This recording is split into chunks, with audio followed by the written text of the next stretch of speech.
Maestro, también en el nombre de Jesús pedimos amén.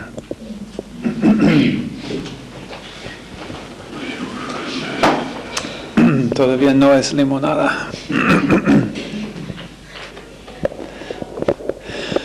Ok, capítulo 71 de nuestro libro, señor Ryrie.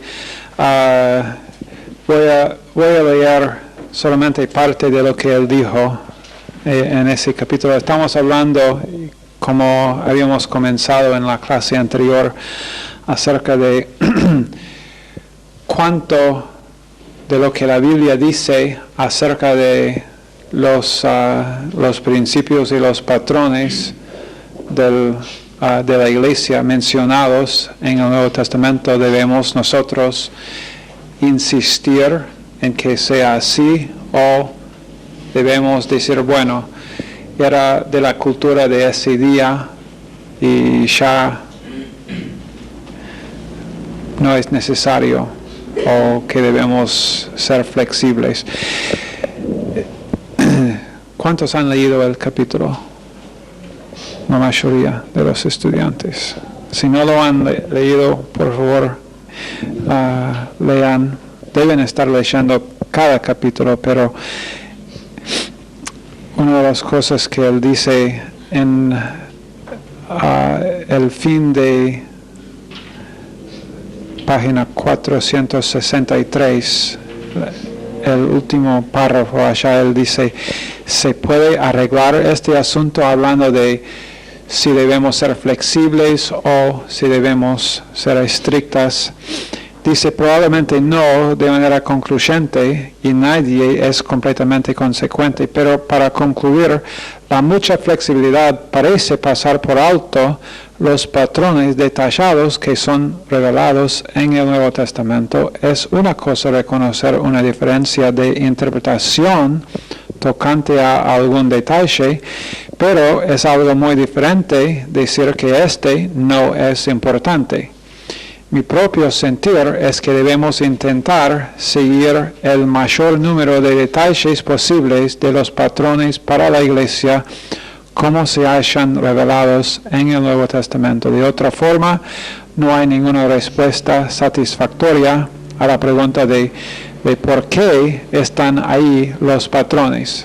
Dios, una de las cosas, bueno, la cosa primaria en este argumento es, si la Biblia es la palabra inspirada de Dios, si Dios a propósito nos dio exactamente lo que nos dio, ¿por qué nos dio los patrones para la iglesia si no era para ser seguidos?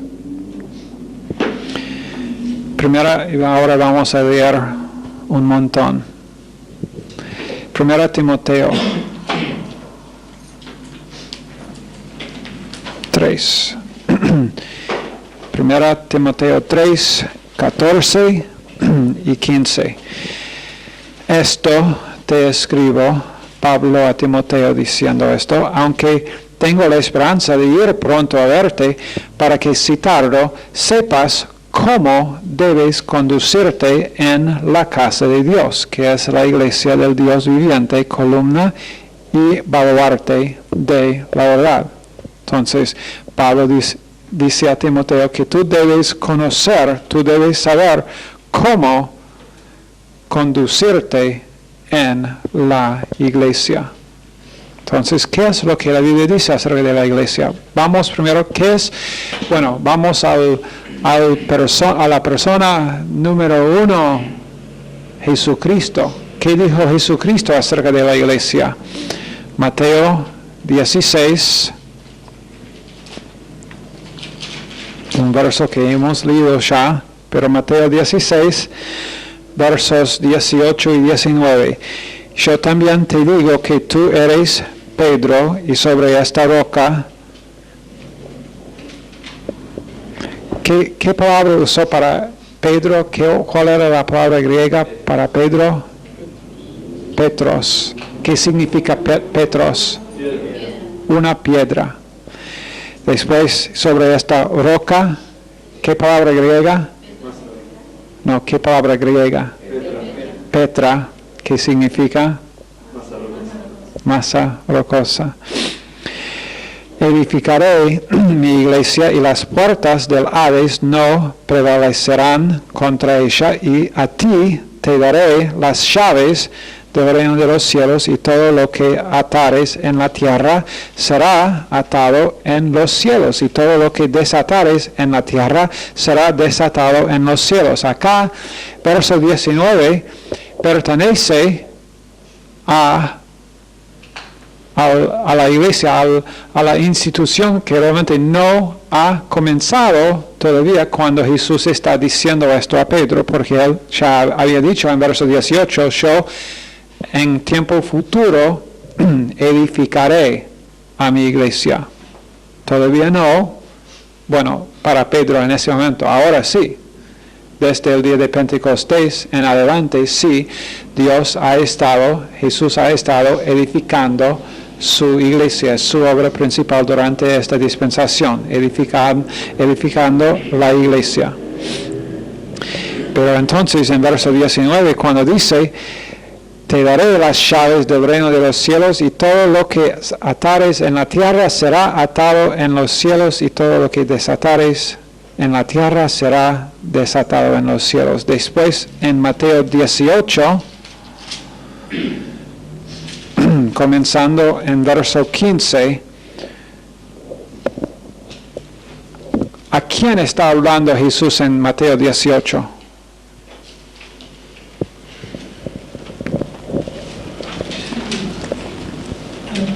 A los discípulos.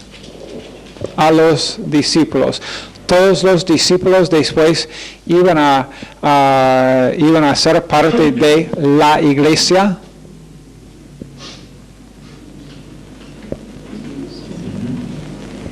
Sí.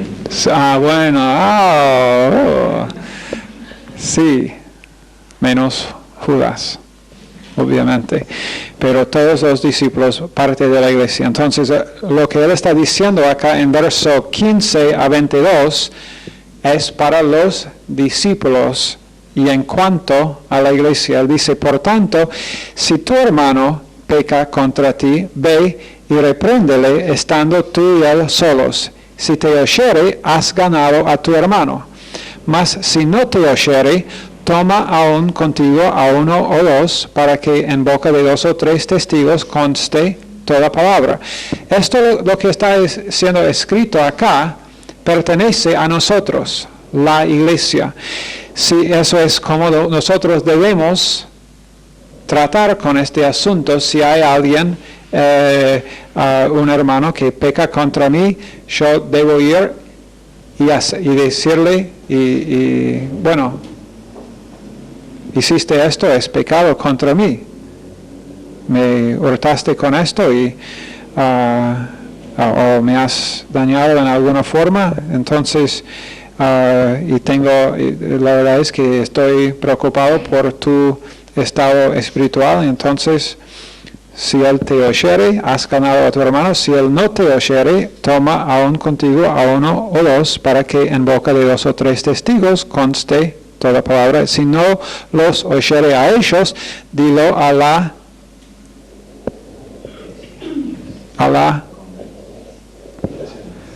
¿no tienen Biblias?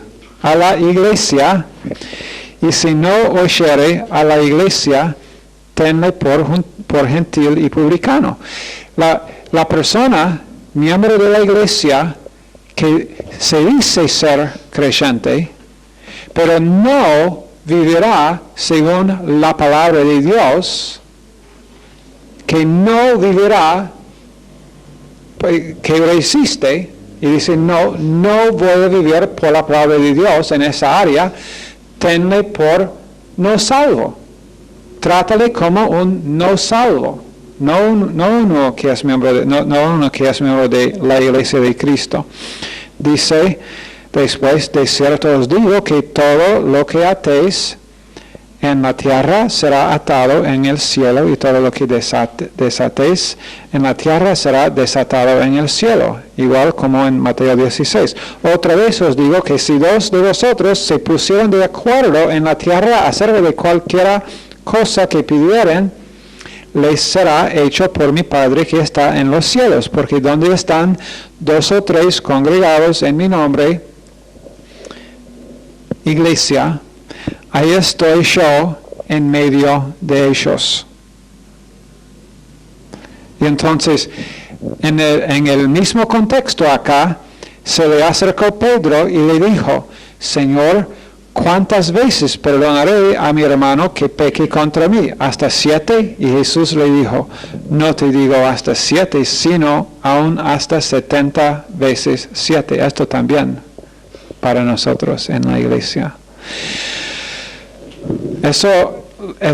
Estas 2 veces son las únicas 2 veces que Jesús habló acerca de la iglesia. Bueno, Él enseñó varios otros principios acerca de la iglesia, pero son las únicas 2 veces cuando Él usa la palabra eclesia en esa forma que significa el cuerpo de Cristo en el mundo. Aunque también, no voy a leer todo lo que dice, pero en Apocalipsis 2 y 3, obviamente Jesucristo da mucha definición acerca de la iglesia y cómo debe comportarse la iglesia en Apocalipsis 2 y 3, donde Jesucristo está hablando a la iglesia. No debe soportar a los malos, debes probar los que se dicen ser apóstoles, pero no lo son. Debes sufrir con paciencia. Debes aborrecer las obras de los que enseñan falsa doctrina.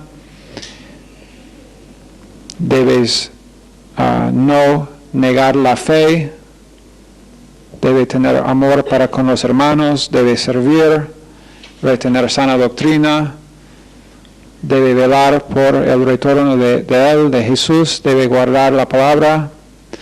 Debe comprar oro refinado en fuego. Debe recibir reprensión. Todas estas cosas son definición de lo que Jesús da acerca de la iglesia.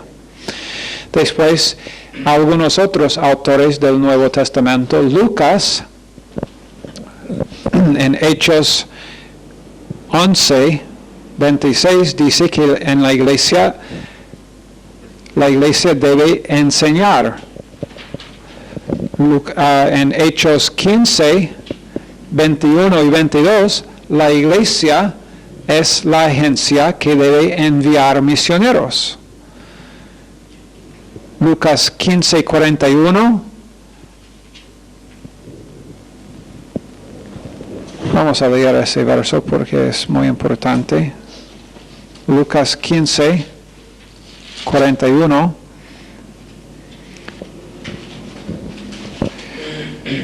Hablando de Pablo y Silas, saliendo encomendado por los hermanos a la gracia del Señor. ¿Cómo? Pregunto que si es Hechos o Lucas. Hechos. ¿Qué dije? Lucas. Hechos.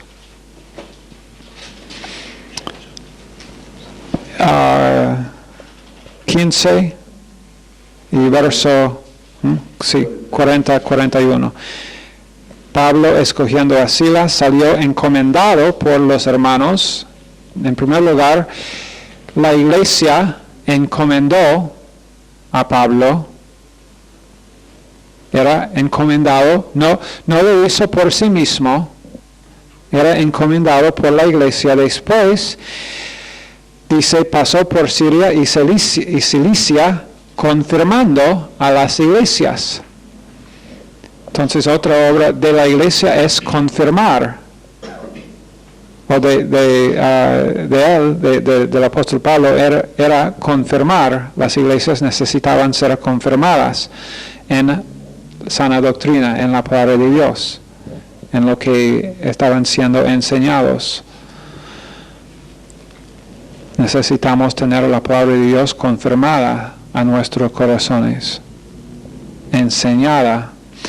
Después en 16:5 de Hechos dice, que nosotros somos establecidos, o que las iglesias son establecidas. Y en Hechos 20, verso 17, dice que las iglesias tienen ancianos. 20:17, también en 20:28 dice que las iglesias son pastoreados.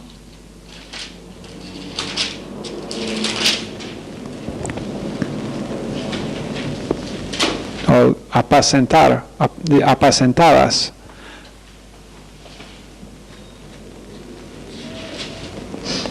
Por tanto, en verso 28 de Hechos 20, por tanto mirad por vosotros y por todo el rebaño en que el Espíritu Santo os ha puesto por obispos para apacentar la iglesia del Señor, la cual Él ganó por su propia sangre. Y en el caso de que se puede pensar acá alguien que, porque dice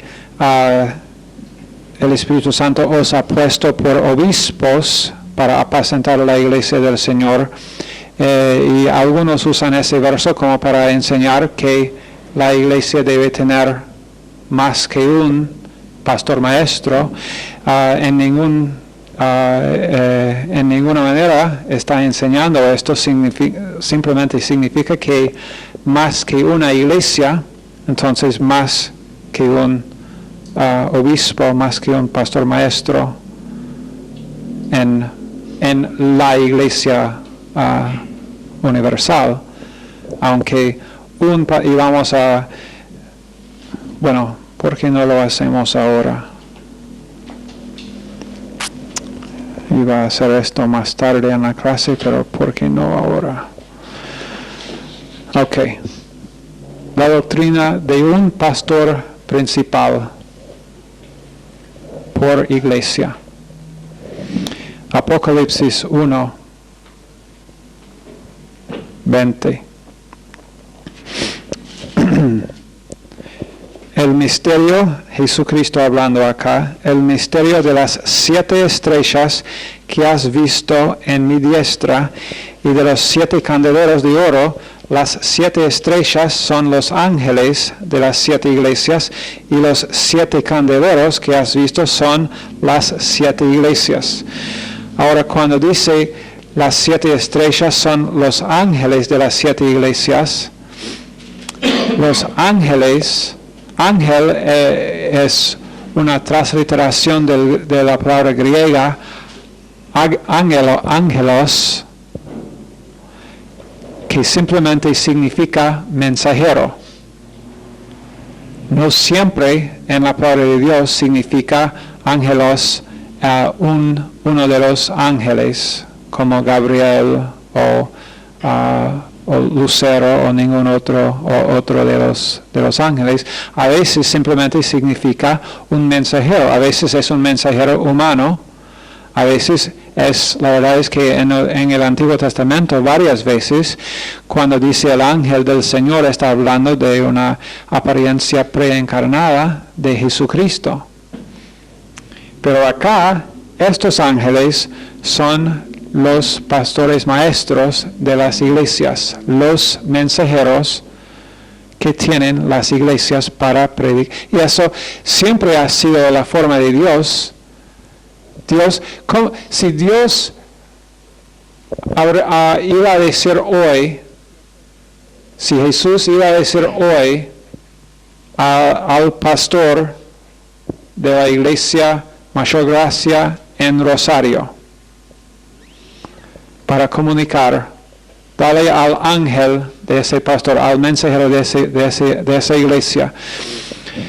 ¿Cómo es que nosotros ahora vamos a oír lo que dice ese mensajero? ¿Quién será el mensajero? ¿Quién acá ha escuchado predicar un ángel? ¿Quién ha visto a Gabriel acá en el púlpito? ¿Alguien? ¿Alguien ha visto a Pastor Wood acá en el púlpito predicando?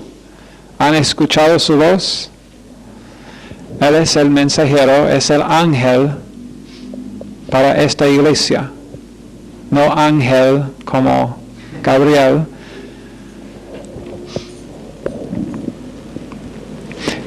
Pero entonces, y dice, ¿y cuántas iglesias está hablando acá en Apocalipsis 2 y 3? 7. 7 iglesias. ¿Cuántos mensajeros? 7. A ver, si mi matemática no me falta, 7 dividido por 7.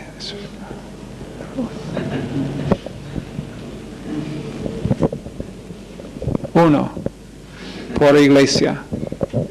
¿Verdad? Ok. También, números. Voy a leer varios versos acá. Por favor, escriban estos versos.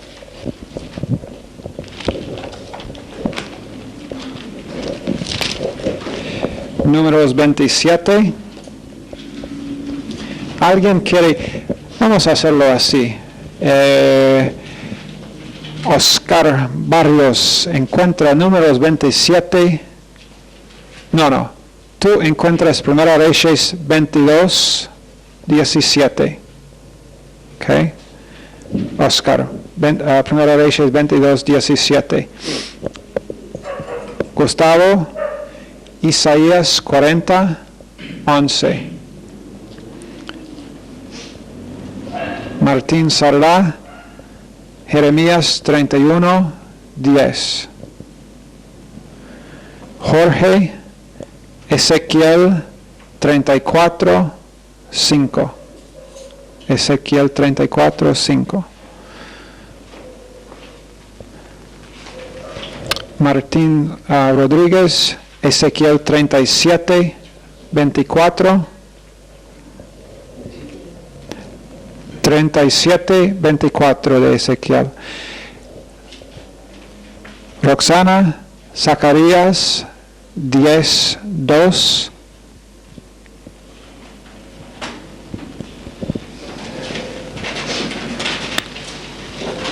Y 13, 7, 2 versos, Roxana. Zacarías 10, 2 y 13, 7.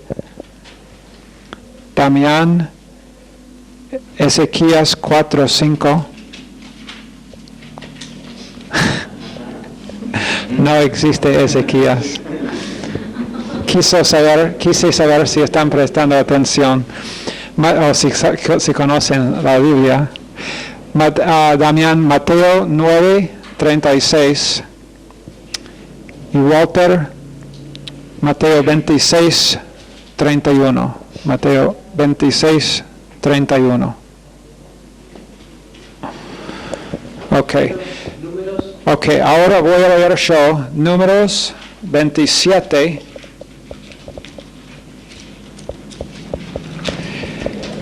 Versos 16 a 23. Números 27, 16 a 23.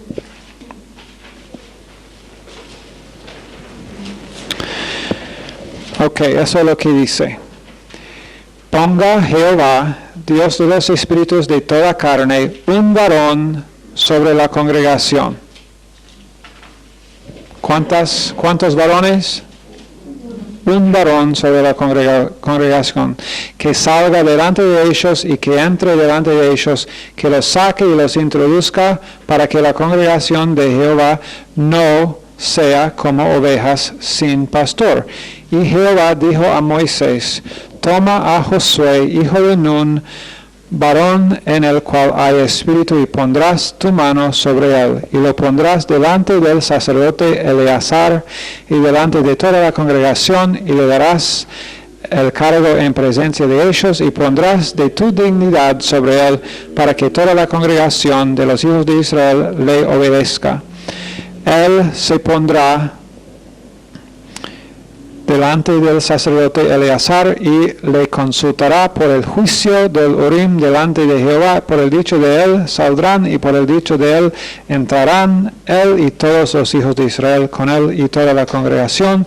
Y Moisés hizo como Jehová le había mandado, pues tomó a Josué y lo puso delante del sacerdote Eleazar y de toda la congregación, y puso sobre él sus manos, y le dio el cargo como Jehová había mandado por mano de Moisés. Ok. Vamos a leer esto, aunque estos versos en el Antiguo Testamento uno podría decir, pero eso no es la iglesia, y tienes razón, no es la iglesia, pero estamos dando el trasfondo acá. Oscar, vení acá.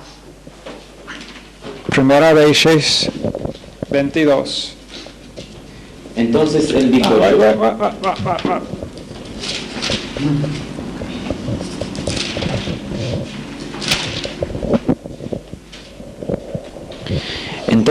dijo, yo vi a todo Israel esparcido por los montes, como ovejas que no tienen pastor. Y Jehová dijo, estos no tienen señor, vuélvase cada uno a su casa en paz. Ok. ¿Por qué no usó Dios el plural acá? ¿Por qué no ovejas que no tienen pastores?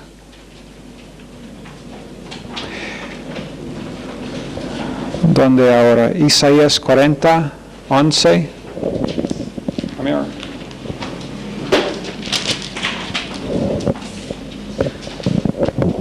Entonces, como pastor apacentará su rebaño, en su brazo llevará los corderos, y en su seno los llevará, pastoreará suavemente a las recién paridas. Okay. No dice cómo los pastores apacentarán el rebaño, sino como pastor singular. Si piensan que eso no significa nada, no han estudiado cómo Dios en su sabiduría eterna usa palabras singulares cuando Él quiere singular, usa el plural cuando Él quiere el plural. Usa los tiempos del verbo aorista en el griego, como también cualquier otro tiempo del verbo que Él quiere usar para comunicar exactamente lo que es su mente. ¿Dónde estamos? Jeremías 31:10. Martín Sardá.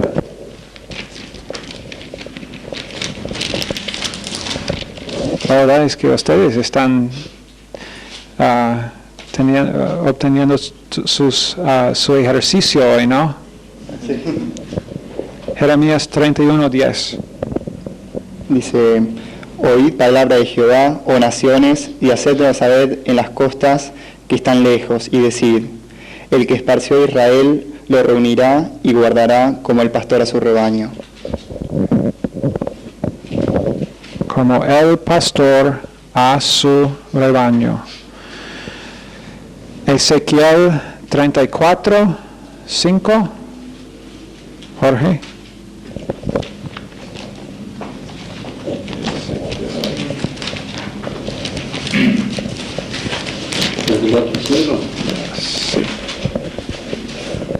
Y andan errante por falta de pastor, y son presa de todas las fieras del campo, y se han dispersado. Ok, no te vayas. También allá en Ezequiel 34, verso 23. Verso 23. Y levantaré sobre ella a un pastor, y las apacentaré a mi siervo David, y las apacentaré a mi siervo David, y las apacentaré a él, le será por pastor. Ok, levantaré sobre ellas, gracias. Levantaré sobre ellas a un pastor. 34:23. El mismo capítulo, 34:5 y 23, en ese mismo capítulo de Ezequiel. Después en Ezequiel 37, ¿quién? Martín Rodríguez. Ezequiel 37, verso 24, ¿no? Mi siervo David será rey sobre ellos, y todos ellos tendrán un solo pastor, y andarán en mis preceptos, y mis estatutos guardarán, y los pondrán por obra. Okay. tendrán un solo pastor. Eso también hace referencia al Mesías, que es el gran pastor, pero a la vez la otra aplicación es un pastor por iglesia local. Donde estamos, Zacarías, ¿no? 10.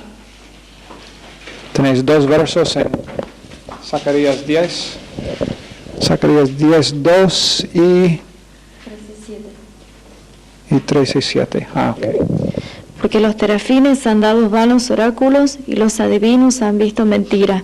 Han hablado sueños vanos y vano es su consuelo, por lo cual el pueblo vaga como ovejas y sufre porque no tiene pastor. Ok, no tiene pastor. No es que no tienen pastores, sino que no tiene pastor. 13:7 también de Zacarías. Levántate, oh espada, contra el pastor y contra el hombre compañero mío, dice Jehová de los ejércitos. Y hiere al pastor y serán dispersas las ovejas, y haré volver mi mano contra los pequeñitos. Ok. Mateo 9.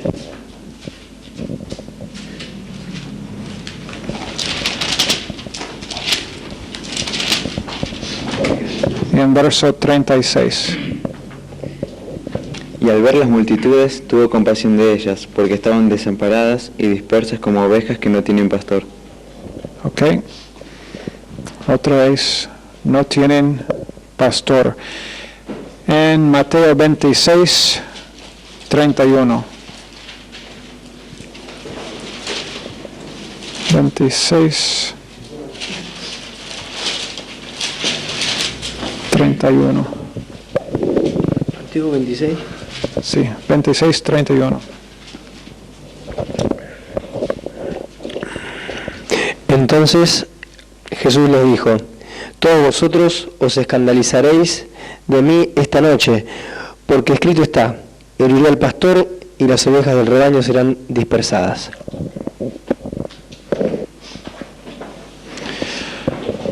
Ok, bueno, un pastor por iglesia, cuando la Biblia habla de pastores, está hablando de más que una iglesia. Hay bastante, la verdad es que estos versos que hemos leído no son todos los versos que hablan de este tema, pero son por lo menos lo básico, lo necesario para entender la voluntad de Dios en cuanto a esto. Y cuando dice en Apocalipsis también, que hemos leído en capítulo 1 y 2 de Apocalipsis, es bastante obvio lo que Dios enseña sobre esta cosa, y la verdad es que eso es una de las cosas de las cuales vamos a estar hablando en cuanto a los tipos, no esta noche, a los tipos de gobierno de iglesias, porque hay distintos tipos de gobierno de iglesia que existen, que han existido desde la fundación de la iglesia hasta hoy. Aunque al principio, por lo menos en el primer siglo, no había varios tipos, sino realmente un tipo de fundamento, porque fueron los apóstoles todos unidos en su enseñanza sobre este asunto, y fueron apuntando hombres para cada iglesia local. Pablo, ¿qué es lo que el apóstol Pablo dice sobre la iglesia? En Romanos 16:5, Pablo dice que la iglesia se reúne en ese tiempo en casas. Nosotros estamos en buena compañía acá, porque Pablo, la mayoría de sus iglesias se reunieron en casas. Eso no tiene que ser, obviamente, no es absolutamente necesaria que la iglesia se reúne en una casa. Podría aún tener un edificio. Si tuviéramos un edificio, no sería pecado. Espero que están de acuerdo. No sería pecado para la iglesia tener un edificio. ¿Están orando que esta iglesia tenga un edificio? Necesitamos. Dios sabe. En 1 Corintios 1:2, Pablo dice que otro aspecto de la iglesia es que la iglesia clama en el nombre de Jesucristo. 1 Corintios 1:2.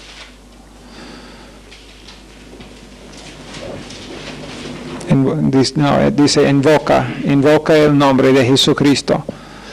La iglesia invoca el nombre de Jesucristo. Cualquier persona quien viene acá y abiertamente dice, bueno, para mí Jesucristo no es nadie. Jesucristo era nada más que un profeta. Jesucristo, no me importa lo que dijo. Esa persona no es, la verdad es que en primer lugar, no es miembro de la iglesia. La persona que desprecia a Jesucristo, obviamente, no es miembro de la iglesia. Y la verdad es que la iglesia local tendría que averiguar que ese hombre no está, afectando las otras personas en la iglesia, especialmente los nuevos. No, eso no podemos permitir que uno esté aquí en la iglesia blasfemando el nombre de Jesucristo. Y la verdad es que generalmente una persona quien abiertamente no blasfema el nombre de Jesús, no se va a quedar en una iglesia, o si lo hace, lo va a molestar tanto que va a tener que levantar durante el culto y comenzar a distraer gente.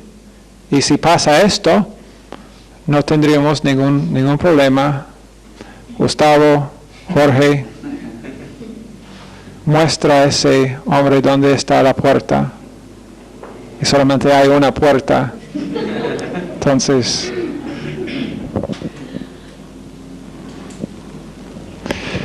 en la iglesia en Baltimore una vez, Pastor Stevens dijo algo similar, pero dijo, bueno, mira, tenemos un montón de puertas acá. Puede usar cualquiera de ellas. Ok. Después, en 1 Corintios 4:17, un aspecto primario de la iglesia es enseñar. Enseñar. También en 1 Corintios 6:4, la iglesia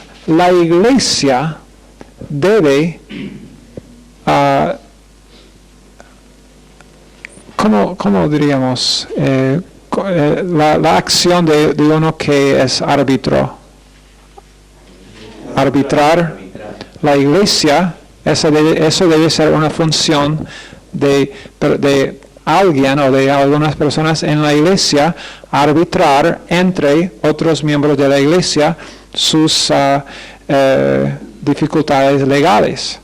No deben ir a un abogado en el mundo para arreglar sus diferencias. La iglesia debe hacerlo. Alguien en la iglesia. 1 Corintios 7:17. En la iglesia nadie en la iglesia debe buscar el divorcio. No debe buscar el divorcio.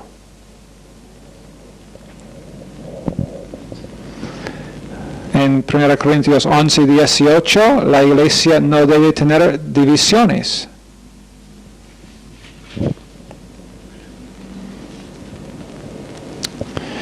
En 1 Corintios 14, 34 a 38, mujeres no tienen el derecho, no ejercitan el don de profecía o enseñanza en la congregación. Estas son normas bíblicas que definen lo que sí o no debe pasar en la iglesia. 2 Corintios 8 da definición acerca de dar. 1 Corintios 16, 1.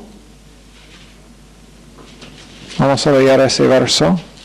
Porque hay algunas iglesias hoy en día que enseñan que es malo que la iglesia aún tiene una ofrenda o diezmos o algo así.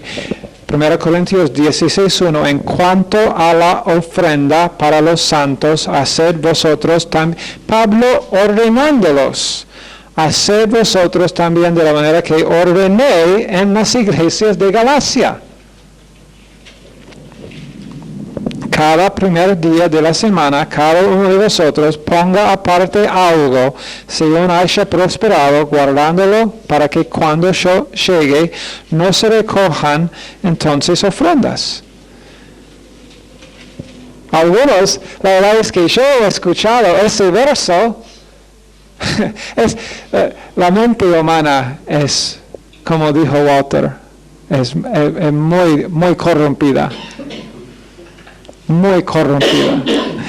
Algunos usan ese verso para decir que no, ¿viste lo que dice?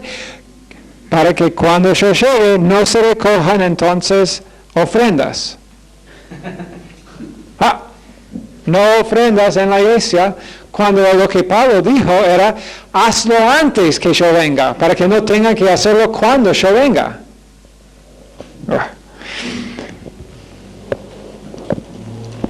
Bien, la iglesia da.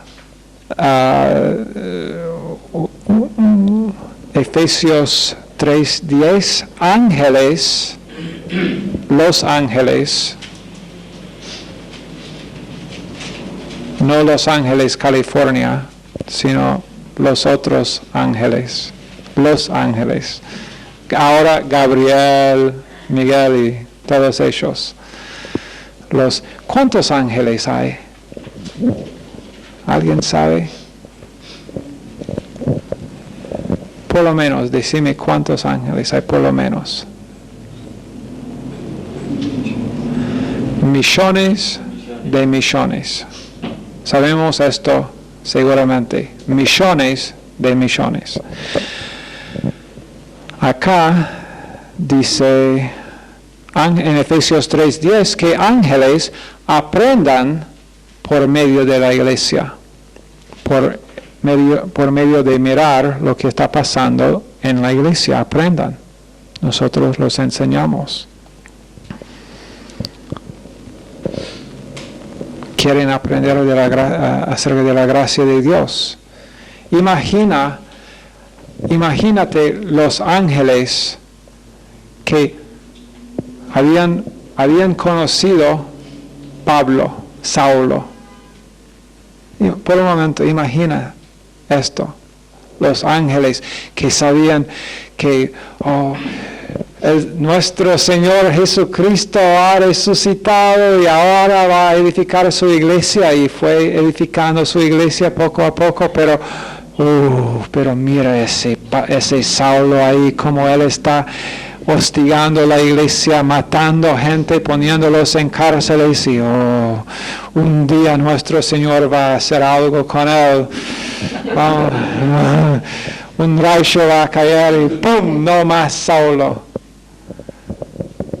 ¿Y qué hizo el Señor Jesús con Saulo?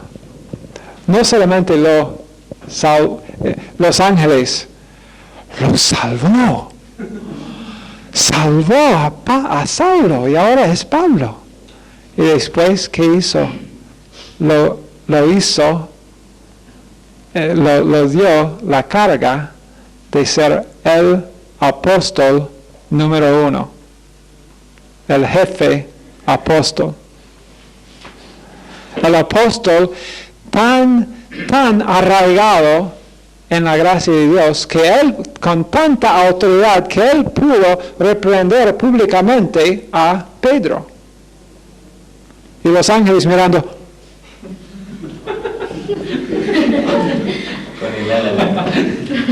La verdad es que con todos ustedes también conmigo, están aprendiendo también, mira ese Walter. No puedo hacerlo con Gustavo, esta noche es su cumpleaños, ¿saben? ¿Saben todos que Walter llevó una torta acá esta noche? Que Gustavo trajo una torta para que nosotros compartamos. Para nosotros. Para todo, ¿hay alguien acá que tú no quieres que participe? Los de Gramburg, si vienen pronto, rapidísimo. Ellos están perdiendo mucho estos días, ¿no? Pobrecitos.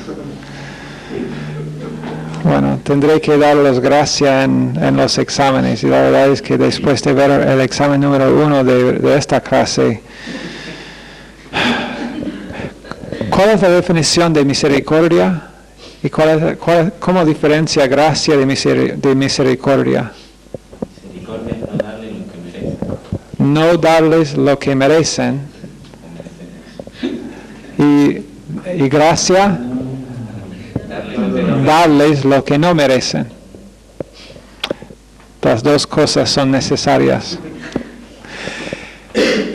¿Dónde terminé? En Efesios 5, 23, Cristo es la cabeza de la iglesia, como el hombre es cabeza de la mujer. En Efesios 4, 11, el pastor maestro es para equipar. Este verso voy a leer también. Efesios 4, 11. Y él mismo constituyó a unos apóstoles, a otros profetas, a otros evangelistas y a otros pastores maestros, porque la verdad es que aunque dice pastores y maestros, es un oficio en el griego. Pastores maestros a fin de perfeccionar a los santos. Pastores maestros son para equipar a todos nosotros. Mi pastor maestro es para que yo sea equipado para la vida cristiana, para que yo madure, que también significa que sin someterme a mi pastor maestro, no puedo, una persona, un chanero solitario, nunca llega a madurez espiritual, porque está desobediendo lo que dice acá. 1 Timoteo 3,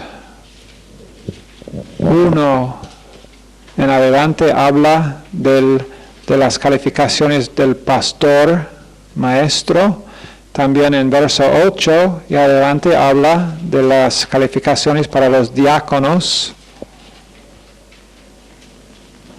Bueno, vamos a seguir con este tema. En la clase de martes estaremos hablando de clases de gobiernos de la iglesia y tendremos un muy lindo tiempo hablando de algunas palabras griegas y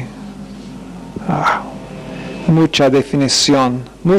Dios da mucha definición sobre lo que es la iglesia y cómo debemos nosotros saber a comportarnos dentro de la casa de Dios. Señor, bendice cada estudiante en el nombre de Jesús. Amén.